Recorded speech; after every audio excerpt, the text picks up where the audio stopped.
I'm going to walk you through how to add alternative hosts and panelists to a Zoom webcast. So once you're signed into Zoom, you want to navigate to where the webinars are listed. Find the webinar that you're wanting to add alternative hosts or a panelist to. For this example, we're going to use the reseller enablement.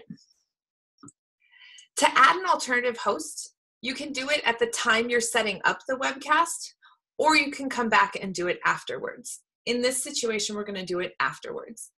You'd scroll down just slightly and click Edit this webinar, and then scroll to the bottom where it says Advanced Options.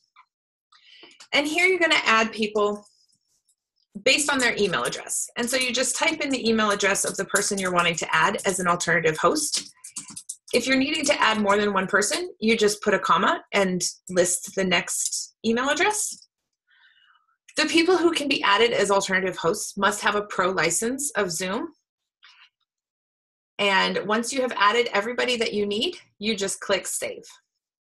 At this point, the people you just added will have received an email with login credentials that they're going to need for any practice sessions and also on the day of the webcast.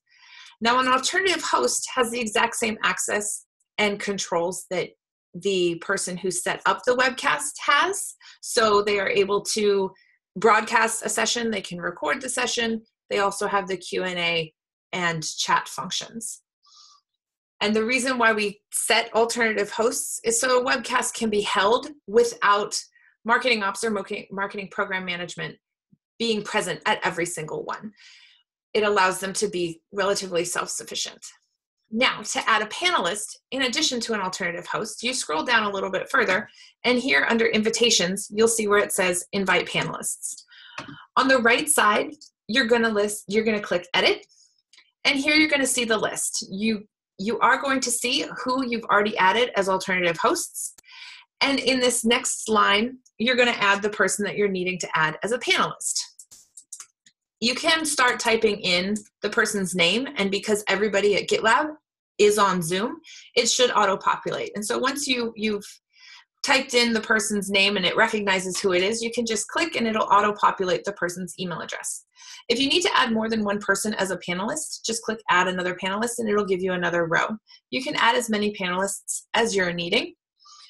These panelists can be internal people, or they also can be external people. So in case we have a guest speaker or any other presenters that might be coming from an external company, you would need to add them as panelists. Now, a panelist access is less than a host or a co-host, but they do have the same functionality of seeing the chat and the Q&A. They also have the ability to speak and present with permission.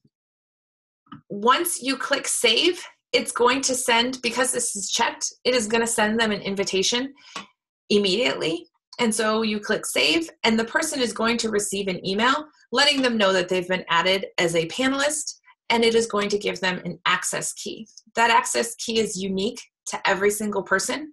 So each alternative host and every panelist has a unique access URL, so they cannot be shared. On the day of the webcast, or if you're doing a dry run and somebody tells you they do not have access or they've misplaced that email, for a panelist, you can come in and you can click Edit again. And now you'll see on the right side of this line, there are 3 buttons: Resend, Copy, and Delete. Resend will resend them an email. If you click Copy, it will display the contents of that email. And right here is the URL that the person would need to access.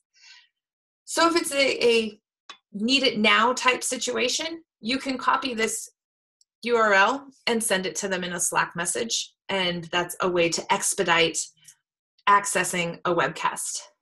If more than one person needs access or resending their invitation, you just click back.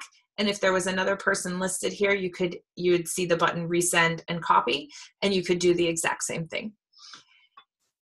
Then you can click Save. And so now you'll see the list has been increased to include the panelists as well. You can add as many panelists as you need, and you can add alternative hosts as you need them.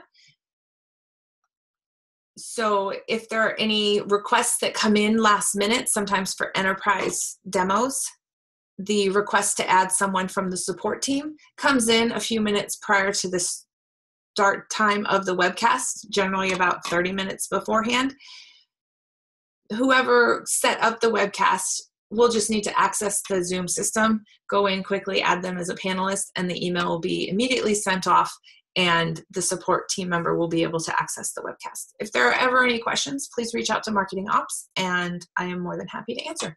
Thank you.